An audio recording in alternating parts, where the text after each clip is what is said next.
श्री बृहस्पतिवार व्रत कथा। बृहस्पति देव की कथा। बृहस्पतिवार व्रत की संपूर्ण कथा। भारतवर्ष में एक प्रतापी और दानी राजा राज करता था। वह नित्य गरीबों और ब्राह्मणों की सहायता करता था। यह बात उसकी रानी को अच्छी नहीं लगती थी। वह न गरीबों को दान देती थी और न ही भगवान का पूजन करती थी और राजा को भी दान देने से मना किया करती थी। एक दिन राजा शिकार खेलने वन को गए हुए थे तो रानी महल में अकेली थी। उसी समय बृहस्पति देव साधु के वेश में राजा के महल में भिक्षा मांगने के लिए गए और भिक्षा मांगी तो रानी ने भिक्षा देने से इनकार किया और कहा, हे साधु महाराज, मैं तो दान पुण्य से तंग आ गई हूँ। मेरा पति सारा धन लुटाते रहते हैं। मेरी इच्छा है कि सारा धन नष्ट हो जाए, फिर न रहेगा बांस, न बजेगी मछली और मैं आराम से रह सकूं। साधु ने कहा, तुम तो बड़ी विचित्र हो। धन संतान तो सभी चाहते हैं, पुत्र और लक्ष्मी तो पापी के घर भी होने चाहिए। यदि तुम्हारे पास अधिक धन है तो भूखों को भोजन दो, प्यासों के लिए प्याऊ बनवाओ, मुसाफिरों के लिए धर्मशालाएं खुलवाओ। जो निर्धन अपनी कन्याओं का विवाह नहीं करवा सकते उनका विवाह करवा दो। ऐसा और कई काम है जिनके करने से तुम्हारा यश लोक परलोक में फैलेगा। परंतु रानी पर उपदेश का कोई प्रभाव न पड़ा। वह बोली, महाराज, आप मुझे कुछ न समझाए। मैं ऐसा धन चाहती हुई नहीं जो हर जगह बांटती फिरूं। साधु ने उत्तर दिया, यदि तुम्हारी ऐसी इच्छा हो तो तथास्तु। ऐसा करना कि बृहस्पतिवार को घर को गोबर से लिपना, नहाते समय अपने केशों को धोना, कपड़ा धोबी के यहाँ धुलने डालना, राजा से कहना हजामत बनवाए, भोजन में मांस मदिरा खाना। ऐसा करने से आपका सारा धन नष्ट हो जाएगा। इतना कहकर वह साधु महाराज वहाँ से अंतर्ध्यान हो गए। साधु के अनुसार कई बातों को पूरा करते हुए रानी को केवल 3 बृहस्पतिवार ही बीते थे कि उसकी समस्त धन संपत्ति नष्ट हो गई। भोजन के लिए राजा का परिवार तरसने लगा। तब एक दिन राजा ने रानी से बोला कि हे रानी, तुम यहीं पर हो, मैं दूसरे देश को जाऊं, क्योंकि देश चोरी परदेश भीख बराबर है। यहाँ पर सभी लोग जानते हैं, इसलिए मैं छोटा कार्य नहीं कर सकता। ऐसा कहकर राजा परदेश चला गया। वहाँ वह जंगल से लकड़ी काट कर लाता और शहर में बेचता। इस तरह वह अपना जीवन व्यतीत करने लगा। इधर राजा के परदेश जाते ही रानी और दासी दुखी रहने लगी। एक बार जब रानी और दासी को 7 दिन तक बिना भोजन के रहना पड़ा तो रानी ने अपनी दासी से कहा, हे दासी, पास ही के नगर में मेरी बहन रहती है। वह बड़ी धनवान है, तू उसके पास जा और कुछ ले आ ताकि थोड़ी समय गुजर बसर हो जाए। दासी रानी के बहन के पास गई। उसी दिन गुरुवार था और रानी की बहन उस समय बृहस्पतिवार व्रत कथा सुन रही थी। दासी ने रानी की बहन को अपनी रानी का संदेश दिया, लेकिन रानी की बहन ने कोई उत्तर नहीं दिया। जब दासी को रानी की बहन से कोई उत्तर नहीं मिला तो वह बहुत दुखी हुई और उसे क्रोध भी आया। दासी ने वापस आकर रानी को सारी बातें बता दी। रानी ने सुनकर अपने भाग को कोसा और कहा, इसमें उसका कोई दोष नहीं है। जब बुरे दिन आते हैं तो कोई सहारा नहीं देता, अच्छे बुरे का पता विपत्ति में ही आकर लगता है। उधर रानी की बहन ने सोचा कि मेरी बहन की दासी आई थी, परंतु मैं उससे नहीं बोली, इससे वह बहुत दुखी हुई होगी। कथा सुनकर और पूजन समाप्त करके वह अपनी बहन के घर आई और कहने लगी कि हे बहन, मैं बृहस्पतिवार का व्रत कर रही थी। तुम्हारी दासी मेरे घर आई थी, परंतु जब तक कथा होती है तब तक न उठते हैं और न ही बोलते हैं, इसलिए मैं नहीं बोली। कहो दासी, क्यों आई थी? रानी बोली, बहन, तुमसे क्या छिपाऊं, हमारे घर में खाने तक को अनाज नहीं है। ऐसा कहते कहते रानी की आंखें भर आई। उसने दासी समेत पिछले 7 दिनों से भूखे रहने तक की बात अपनी बहन को विस्तार पूर्वक सुना दी। रानी की बहन बोली, देखो बहन, भगवान बृहस्पति देव सबकी मनोकामना पूर्ण करते हैं। देखो, शायद तुम्हारे घर में अनाज रखा हो। पहले तो रानी को विश्वास नहीं हुआ, पर बहन के आग्रह करने पर उसने अपनी दासी को अंदर भेजा तो उसने सचमुच अनाज से भरा एक घड़ा मिला। यह देखकर दासी को बड़ी हैरानी हुई। दासी रानी से कहने लगी, हे रानी, जब हमको भोजन नहीं मिलता तो हम व्रत ही करते हैं, इसलिए क्यों न इनसे व्रत की विधि और कथा पूछ ली जाए, तो हम भी यह व्रत किया करेंगे। तब रानी ने अपनी बहन से बृहस्पतिवार व्रत के बारे में पूछा।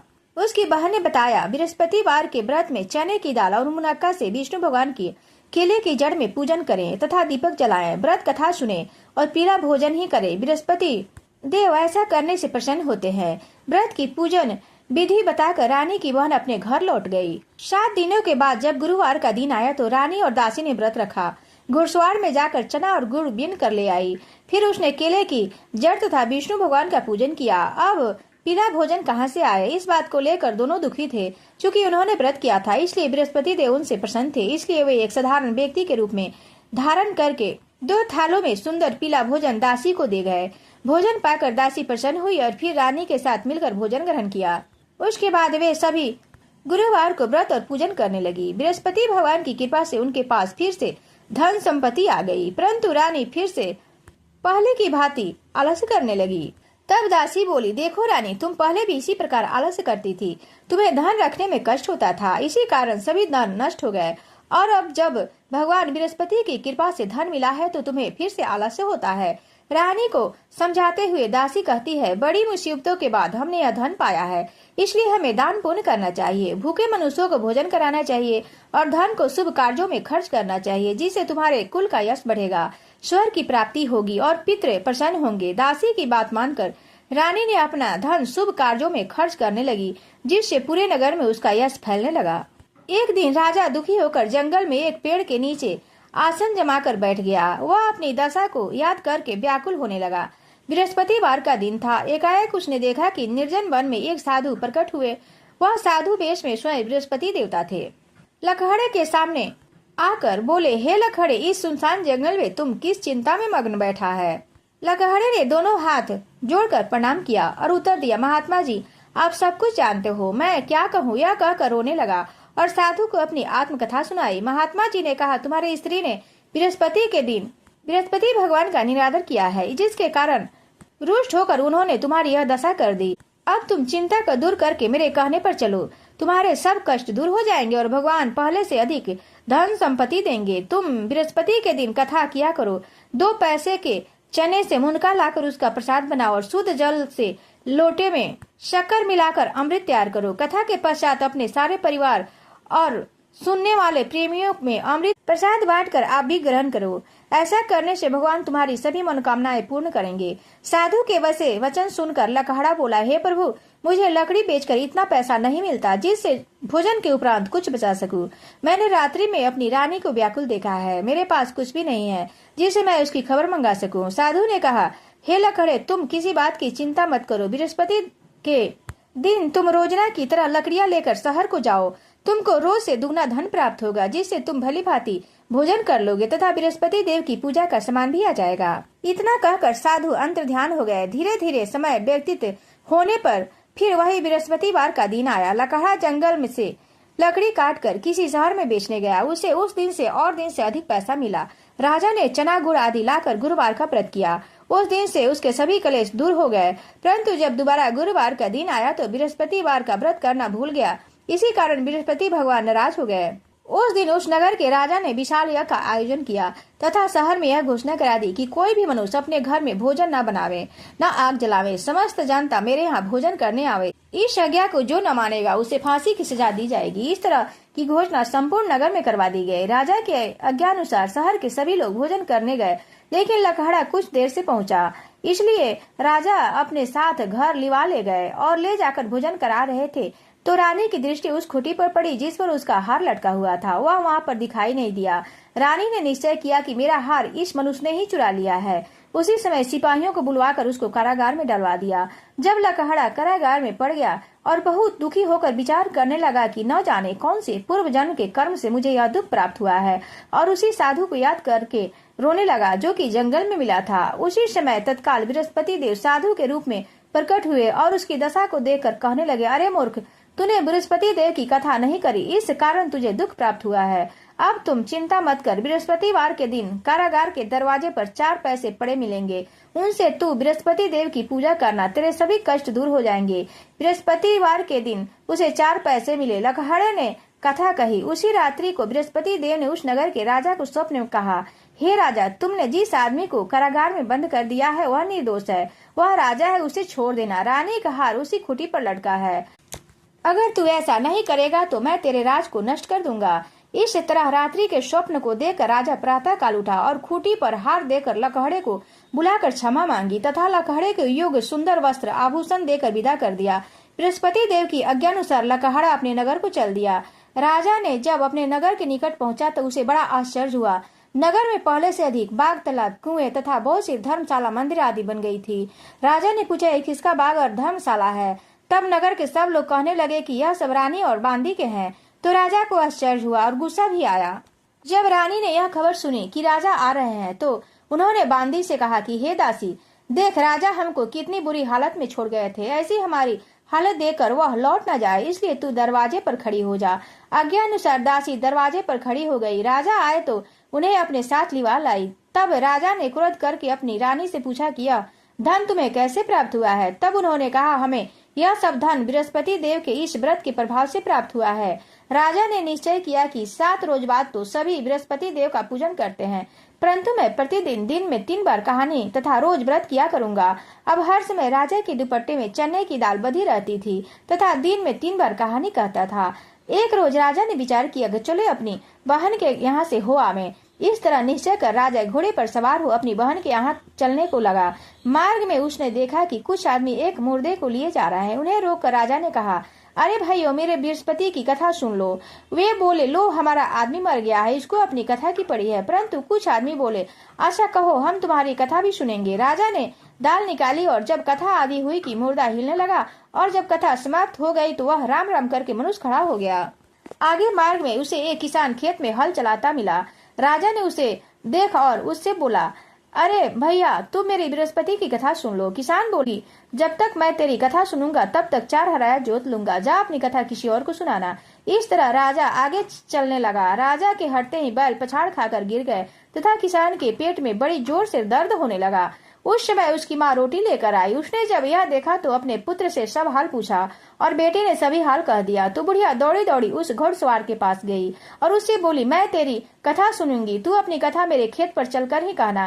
राजा ने बुढ़िया के खेत पर जाकर कथा कही, जिसके सुनते ही वह बैल उठ खड़े हुए तथा किसान के पेट का दर्द बंद हो गया। राजा अपनी बहन के घर पहुंचा। बहन ने भाई की खूब मेहमानी की। दूसरे रोज प्रातः काल राजा जगा तो देखा कि सब लोग भोजन कर रहे हैं। राजा ने अपनी बहन से कहा, ऐसा कोई मनुष्य है जिसने भोजन नहीं किया हो, मेरी बृहस्पतिवार की कथा सुन ले। बहन बोली, हे भैया, यह देश ऐसा ही है, पहले यहाँ लोग भोजन करते हैं, बाद में अन्न कार्य करते हैं। अगर कोई पड़ोस में हो तो देख आऊं। वह ऐसा कहकर देखने चली गई, परंतु कोई ऐसा व्यक्ति नहीं मिला जिसने भोजन न किया हो। अतः एक कुम्हार के घर गई, जिसका लड़का बीमार था। उसे मालूम हुआ कि उनके यहाँ 3 दिन से कोई भोजन नहीं किया है। रानी ने अपनी भाई की कथा सुनने के लिए कुम्हार से कहा। वह तैयार हो गया। राजा ने जाकर बृहस्पतिवार की कथा कही, जिसको सुनकर उसका लड़का ठीक हो गया। अब तो राजा की प्रशंसा होने लगी। राजा एक रोज अपनी बहन से कहा कि हे बहन, हम अपने घर को जाएंगे, तुम भी तैयार हो जाओ। राजा की बहन ने अपनी सास से कहा। सास बोली, हाँ चली जा, परंतु अपने लड़कों को मत ले जाना, क्योंकि तेरे भाई की कोई औलाद नहीं है। बहन ने अपने भैया से कहा, हे भैया, मैं तो चलूंगी, पर कोई बालक नहीं जाएगा। राजा बोला, जब कोई बालक नहीं चलेगा तो तुम ही जाकर क्या करोगी। बड़े दुखी मन से राजा अपने नगर को लौट आया। राजा ने अपनी रानी से कहा, हम निर्वंशी राजा हैं, हमारे मुंह देखने का धर्म नहीं है और कुछ भोजन आदि नहीं किया।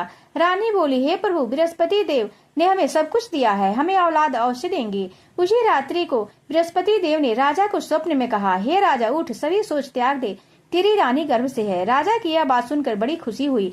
9वें महीने में उसके गर्भ से एक सुंदर पुत्र पैदा हुआ। तब राजा बोला, हे रानी, स्त्री बिना भोजन के रह सकती है, बिना कुछ कहे नहीं रह सकती। जब मेरी बहन आवे तो तुम उससे कुछ कहना मत। रानी ने सुनकर हाँ कर दिया। जब राजा की बहन ने यह शुभ समाचार सुना तो वह बहुत खुशी हुई तथा बधाई लेकर अपने भाई के यहाँ आई। तभी रानी ने कहा, घोड़ा चढ़कर तो नहीं आई, गधा चढ़ी आई। राजा की बहन बोली, भाभी, मैं इस प्रकार न कहती तो तुम्हें औलाद कैसे मिलती। बृहस्पति देव ऐसे ही हैं, जैसे जिसके मन में कामनाएं हैं सभी को पूर्ण करते हैं। जो सद्भावना पूर्वक बृहस्पतिवार का व्रत करता है एवं कथा पढ़ता अथवा सुनता है अथवा दूसरों को सुनाता है, बृहस्पति देव उसकी सभी मनोकामनाएं पूर्ण करते हैं। भगवान बृहस्पति देव उसकी सदैव रक्षा करते हैं। संसार में जो मनुष्य सद्भावना से भगवान जी का पूजन व्रत सच्चे हृदय से करते हैं तो उसकी सभी मनोकामनाएं पूर्ण करते हैं। जैसे सच्ची भावना से रानी और राजा ने उनकी कथा का गुणगान किया तो उनकी सभी इच्छाएं बृहस्पति देव जी ने पूर्ण की थी। इसलिए पूर्ण कथा सुनने के बाद प्रसाद लेकर जाना चाहिए। हृदय से मनन करते हुए जयकारा बोलना चाहिए। सब बोलो, बृहस्पति देव की जय, विष्णु भगवान की जय। प्राचीन काल में एक ब्राह्मण रहता था। वो बहुत निर्धन था। उसके कोई संतान नहीं थी। उसकी स्त्री बहुत मलिनता के साथ रहती थी। वह स्नान न करती थी, किसी देवता का पूजन न करती थी। इससे ब्राह्मण देवता बड़े दुखी थे। बेचारे बहुत कुछ कहते, किंतु उसका कोई परिणाम नहीं निकलता। भगवान की कृपा से ब्राह्मण की स्त्री के कन्या रूपी रत्न पैदा हुआ। कन्या बड़ी होने पर प्रातः काल स्नान करके विष्णु भगवान का जाप वह बृहस्पतिवार का व्रत करने लगी। अपने पूजन पाठ को समाप्त करके विद्यालय जाती तो अपनी मुट्ठी में जौ भर के ले जाती और पाठशाला के मार्ग में डालती जाती। तब वे जौ स्वर्ण के हो जाते तो लौटते समय उन जौ को बीन कर घर को ले आती थी। एक दिन वह बालिका सोने के सूप में उस सोने के जौ को फटक कर साफ कर रही थी कि उसके पिता ने देख लिया और कहा, हे बेटी, सोने के जौ के लिए सोने का सूप होना चाहिए। दूसरे दिन बृहस्पतिवार था। इस कन्या ने व्रत रखा था और बृहस्पति देव से प्रार्थना करके कहा कि मैंने आपकी पूजा सच्चे मन से की हो तो मेरे लिए सोने का सूप दे दो। बृहस्पति देव ने उसकी प्रार्थना स्वीकार कर ली। रोजना की तरह कन्या जौ फैलाती हुई जाने लगी और जब लौटकर जौ बीन रही थी तो बृहस्पति देव की कृपा से सोने का सूप मिल गया। उसे वह घर ले आई और उससे जौ साफ करने लगी, परंतु उसकी माँ का वही ढंग रहा। एक दिन की बात है कि वह कन्या सोने के सूप में जौ साफ कर रही थी। उसी समय उस शहर का राजपुत्र वहां से होकर निकला। वो उस कन्या के रूप और कार को देखकर मोहित हो गया तथा अपने घर आकर भोजन तथा जल त्याग कर उदास हो लेट गया। राजा को इस बात का पता लगा तो अपने प्रधानमंत्री के साथ उसके पास गए और बोले, हे बेटा, तुम्हें किस बात का कष्ट है? किसी ने अपमान किया है अथवा और कोई कारण हो तो कहो, मैं वही कार्य करूंगा जिससे तुम्हें प्रसन्नता हो। अपने पिता की राजकुमार ने बातें सुनी तो वह बोला, मुझे आपकी कृपा से किसी भी बात का दुख नहीं है, किसी ने मेरा अपमान नहीं किया है, परंतु मैं उस लड़की से विवाह करना चाहता हूँ जो सोने के सूप में जौ साफ कर रही थी। यह सुनकर राजा आश्चर्य में पड़ गया और बोला, हे बेटा, इस तरह की कन्या का पता तुम ही लगाओ, मैं उसके साथ तेरा विवाह अवश्य करवा दूंगा। राजकुमार ने उस लड़की के घर का पता बतलाया। तब मंत्री उस लड़की के घर गए और ब्राह्मण देवता को सभी हाल बताया। ब्राह्मण देवता राजकुमार के साथ अपनी कन्या का विवाह करने के लिए तैयार हो गए तथा विधि विधान के अनुसार ब्राह्मण ने कन्या का विवाह राजकुमार के साथ कर दिया। कन्या के घर से जाते ही पहले की भांति उस ब्राह्मण देवता के घर में गरीबी का निवास हो गया। अब भोजन के लिए भी अन्न बड़ी मुश्किल से मिलता था। एक दिन दुखी होकर ब्राह्मण देवता अपनी पुत्री के पास गए। बेटी ने पिता की दुखी अवस्था को देखा और अपनी माँ का हाल पूछा। तब ब्राह्मण ने सभी हाल कह दिया। कन्या ने बहुत सा धन देकर अपने पिता को विदा कर दिया। इसी तरह ब्राह्मण का कुछ समय सुख पूर्वक व्यतीत हुआ। कुछ दिन बाद फिर वही हाल हो गया। ब्राह्मण फिर अपनी कन्या के यहाँ गया और सारा हाल कह सुनाया। लड़की बोली, पिताजी, आप माता जी को यहाँ लिवा लाओ, मैं उससे विधि बता दूंगी जिससे गरीबी दूर हो जाए। वह ब्राह्मण देवता अपनी स्त्री के साथ लेकर पहुंचे तो अपनी माँ को समझाने लगी, हे माँ, तुम प्रातःकाल प्रथम स्नान आदि करके भगवान विष्णु का पूजन करो तो सब दरिद्रता दूर हो जाएगी। परंतु उसकी माँ ने एक भी बात नहीं मानी और प्रातःकाल उठकर अपनी पुत्री के बच्चों को जूठन को खा लिया। इससे उसकी पुत्री को बहुत गुस्सा आया और एक रात कोठरी के सभी सामान निकाल दिया और अपनी माँ को उसमें बंद कर दिया। प्रातः काल उसे निकाला तथा स्नान आदि करा के पाठ करवाया तो उसकी माँ की बुद्धि ठीक हो गई और प्रत्येक बृहस्पतिवार को व्रत करने लगी। इस व्रत के प्रभाव से उसके माँ बाप बहुत धनवान और पुत्रवान हो गए और बृहस्पति जी के प्रभाव से इस लोक के सुख को भोग कर स्वर्ग को प्राप्त हुए। तो सब बोलो भगवान विष्णु की जय, बृहस्पति देव की जय।